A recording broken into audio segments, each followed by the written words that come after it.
Professor Bowman to the podium this morning. Thanks very much, Stephen, and a very warm welcome to the campus. I just want to reflect on that for a moment, particularly to overseas people. The Aboriginal people of Australia have the longest continuous culture of any peoples in the world. Somewhere between 40 and 50,000 years, people have been meeting in this place, on this spot, to do what we're doing today, sharing knowledge. And that goes back continually for 40 to 50,000 years. That doesn't make a lot of sense to us. I mean, 50,000 years, how do you get your head around that? Just to think that the Dead Sea Scrolls, they were written around about 2,000 years ago. Stonehenge around about 5,000 years ago, and here's a continued culture in this country of 40 to 50,000 years. It really is incredible, and we are very privileged, newcomers like me, to share this country with the Aboriginal and Torres Strait Islander people. Look, a great conference, business and social sciences, and what I'd like to do is kind of link in where our business and universities, our businesses, gets involved with really changing society. I was driving down to our Bundaberg campus the other day, and I saw in a paddock of a farm an old beat up Land Rover that had been left in the paddock.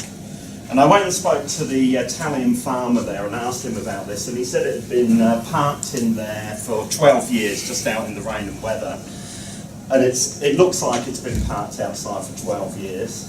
So I went and bought it for about $1,500. I think he thought he'd got a really good day. So yesterday I actually took a trailer, it's about 400 kilometres down to Bundaberg. I got up about 5, loaded it up. But loading a ton truck onto a trailer and then getting it off on your own is really difficult. So it took a lot longer than I thought, but I'm here. But why am I going on about an old rusty Land Rover that I bought yesterday? Well, look, in some ways, the university was that Land Rover a few years ago. The university had come to a natural end to a period, and it was in decline. CQU University was in decline. Our student numbers were going down, both domestically and internationally, and also our reputation was suffering. There are a lot of people that wanted to say bad things about the university.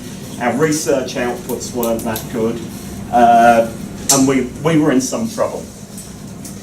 Now, going back to the Land Rover, the one thing I noticed on this Land Rover is the chassis on it, the steel underneath it was good, not a bit of rust on the steel, because this old Italian farmer had coated it with fish oil 12 years ago before he left it in the paddock.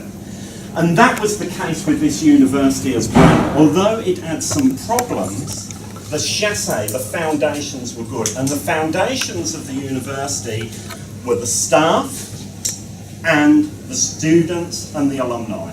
They were really strong in this university. And that's where we decided that we were going to rebuild this university. Now, the core of rebuilding the university and what we've done over the last 5 or 6 years, really in many ways was based on an epiphany. Because I think a few of us came to the same conclusion at the same time. We woke up in the morning and we suddenly thought, do you know, CQ University is never going to be Oxford or Cambridge University. We're never going to be Oxford and Cambridge. And if we're not going to be Oxford and Cambridge, actually we can be what we want. I mean, we want to be a university, and there's some things, academic integrity, research, yeah, they're at the foundation. But we're just never going to be Oxford and Cambridge. And then we realised the mistake that most universities make is they push themselves in this mould. They try and all be like each other. They try and aspire to Oxford and Cambridge. In fact, I'd argue they don't even aspire to be Oxford and Cambridge of today, because Oxford and Cambridge have moved on a million miles. They aim to be Oxford and Cambridge from the 1950s, or maybe even the 1930s. These ivory towers, these places that we imagine that people wander around speaking Latin, wearing funny hats and gowns and doing that all day. It's not like that, Oxford and Cambridge. but most universities try and push themselves into that mould. And some universities get pretty close and some don't. But once we decided we weren't going to be Oxford and Cambridge, we could then decide, what do we want to be? We were free. It was like a weight being taken off. What do we want to be as a university? And first of all, we decided that we wanted to have a set of values, but not a set of values that we just write down, put on a shelf, and it gets dusty, and then every 5 years we dust them off and then we review them again and then put them back on the shelves. We wanted a set of values that really determined our decision making and was involved in our decision making. We went out to the whole university community and we worked on those values. And the values we came up with for our university were engagement. We wanted to be Australia's most engaged university. A university that really worked with its communities to make them better places. In fact, to make them more sustainable. And this wasn't some airy-fairy kind of notions of engagement. This was about partnership. Let's go and see what the community aspires to, and then we will partner with them to help them meet that aspiration. And in doing so, we meet our aspiration. So engagement. Next, we wanted to be a can-do university. There are far too many universities that talk but never do. Or they talk or they do after about 5 years of talking. We decided we were going to try and operate in a much more business function, that when we make decisions, we make the decisions quickly and then we act on them. So can-do was important to us. Openness, we decided to be completely open, and in the first meeting I had with the staff, I told them exactly how much I earn, because that seems to be a real big thing in universities, how much does the Vice-Chancellor earn. All of the finances are there on our website. You can go and see where we are with our finances. We don't keep any secrets in the university. We share the good news and we share the bad news when things aren't going well. Next, leadership. We said that everyone in this university will be a leader. But that's everybody says that, but we also said everybody will be a follower as well. If you're going to have everyone as a leader, then everyone's got to be a follower. So even if someone, that looks at their depth quite low down on the university structure, if they can't come up with a good idea that we want to follow, then I follow them. They're my leader in those things. So we've had examples where the grounds people have been leading the university in some projects, and I've been asking them what they want me to do. So leadership was important to us. And the next value, which was very important and determined the future of the university, was inclusiveness. This was perhaps in some ways the most important value, inclusiveness. We wanted to be a university for everyone. There are too many universities who actually define themselves and boast about how good they are by saying who they exclude. How many universities do we know that say, we're a great university because you can only get into this university if you've got a straight A average? Or in Australia, you've got a fantastic ATAR score or an OP score.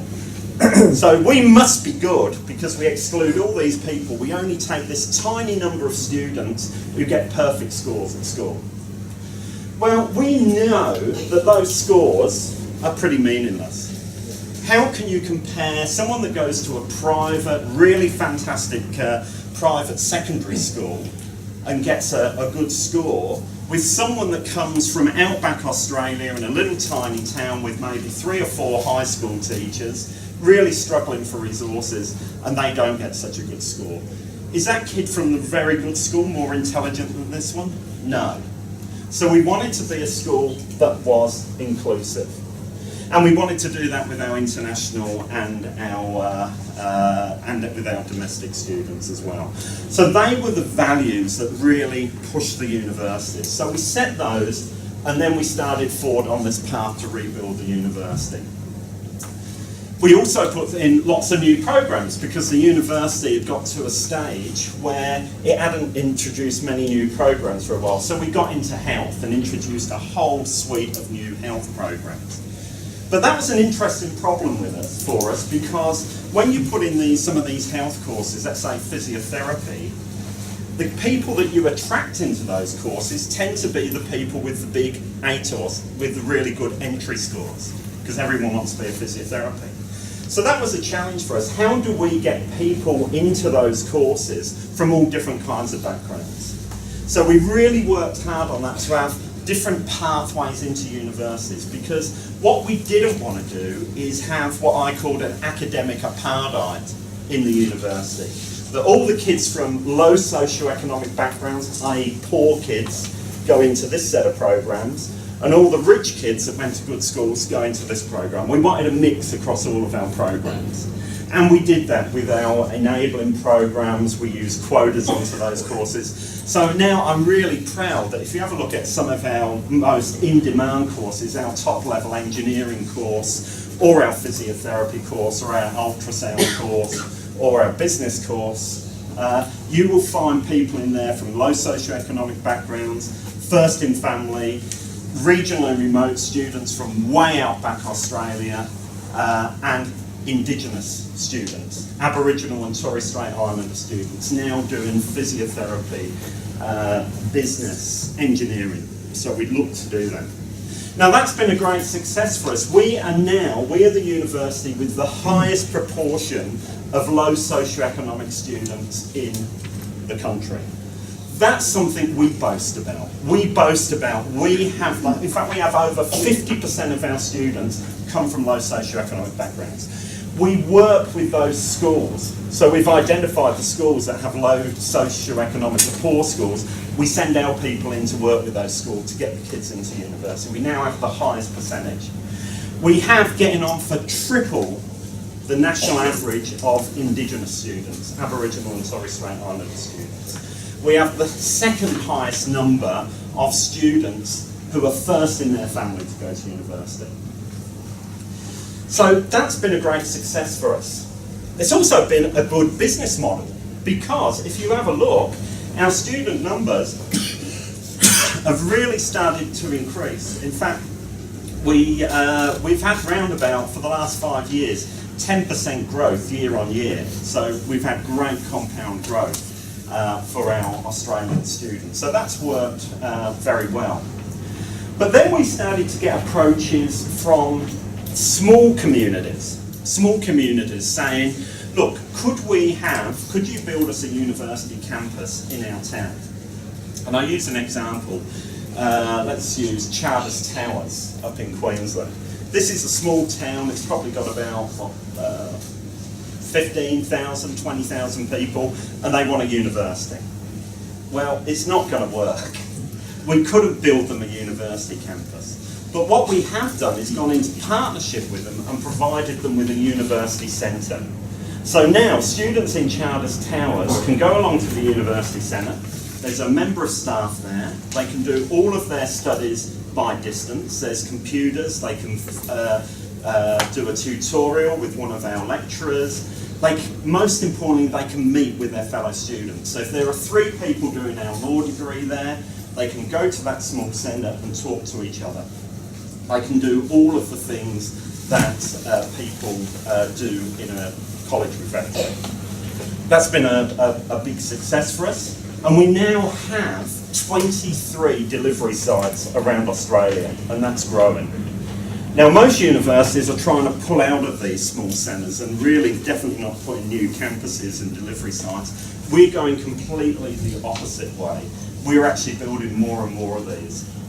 Is it tough? Yes, it's tough, and it's particularly tough on Professor Hilary Winchester, our provost, because she has to deliver into all of these sites. But we are making a profound difference in those small communities, an absolutely profound difference.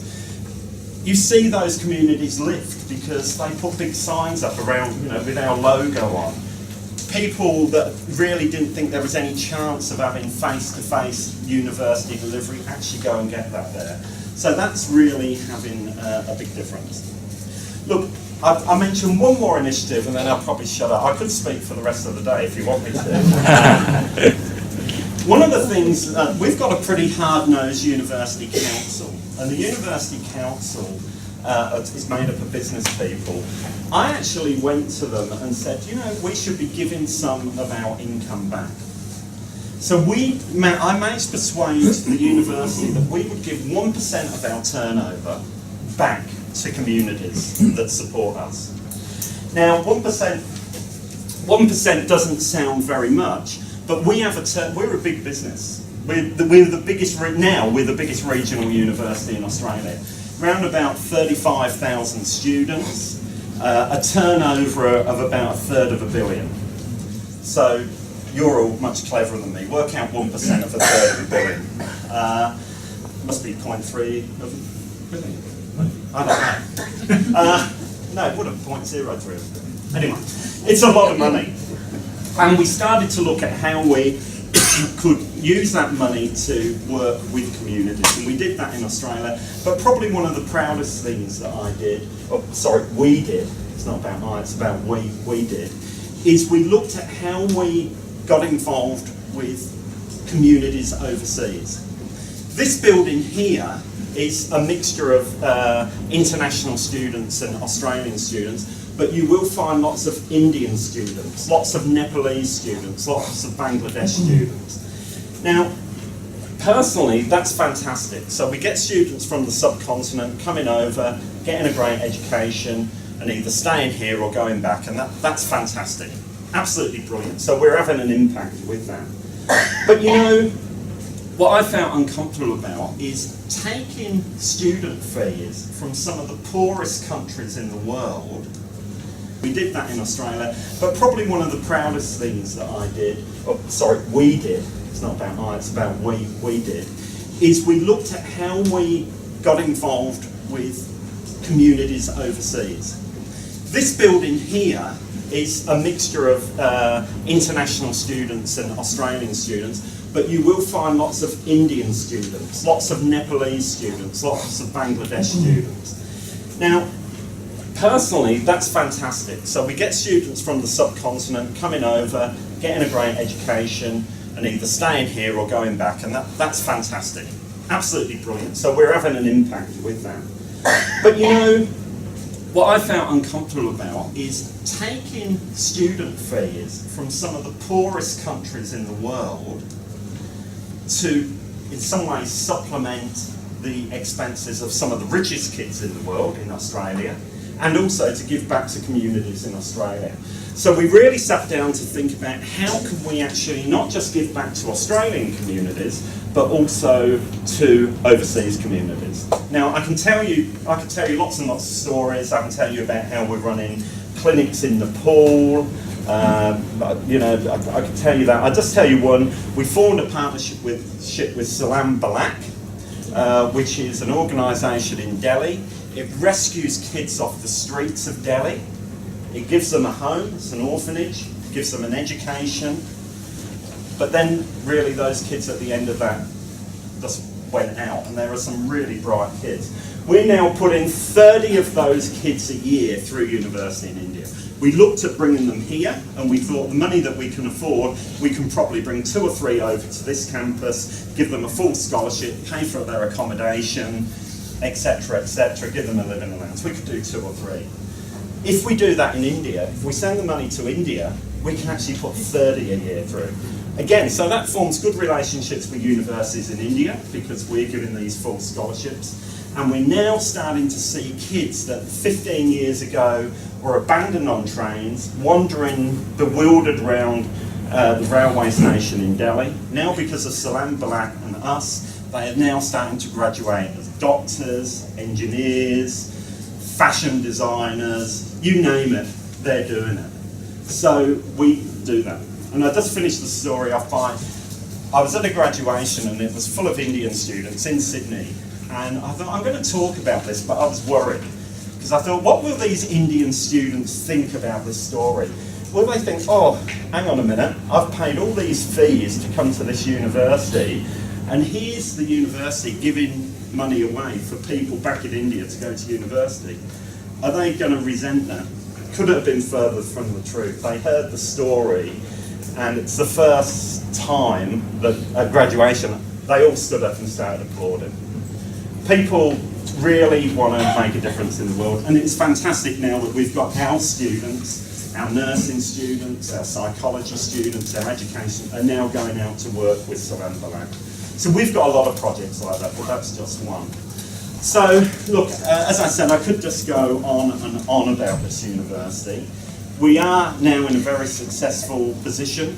Our finances are very strong. That's very good.